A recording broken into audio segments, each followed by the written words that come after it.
Hey everyone, my name is Kris and welcome to this video. If you don't already know me, I've been selling online since 2010. I've been selling full-time for a little over a year now, and I've been selling on Amazon for 10 months.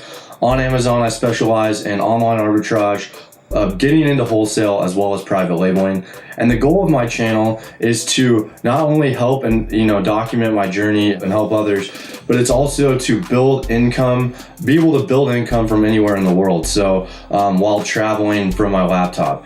And the thing about online arbitrage is it's one of the ways you can do that. Now, I necessarily wouldn't build a whole business model around this, but it's a great way to build up income it's a nice segue into wholesale. It's a great way to enhance your private label brand. And I feel like not a lot of people are talking about it. I see a lot of people talking about private labeling, and that's great. I think private labeling is awesome, but I think, to just ignore some of these other business opportunities in the beginning, especially when there's leeway time in between, getting a product from a supplier, etc. I think that it's kind of foolish to just ignore some of that. So doing an online arbitrage series next week, every single day, Monday through Friday. And what I'm going to be doing is I'll have 3 to 5 products that given day. We're going to be going over them. You guys can source them yourself. Just because, I'm going off one product from one website doesn't mean that you can't go on the website and find other products.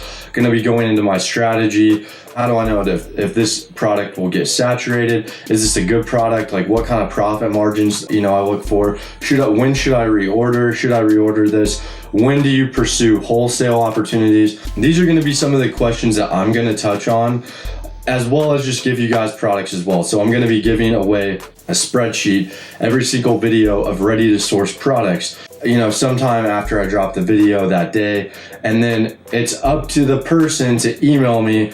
I'm not going to email you. You got to, once I announce you're the winner, you got to send me the email. And then from there, you guys, like I said, spreadsheet of 15 to 20 products for one person on that video. So I hope you guys like this. I hope you found it useful, and be sure to turn on those post notifications, subscribe if this content is relevant to you, and I'll see you next video.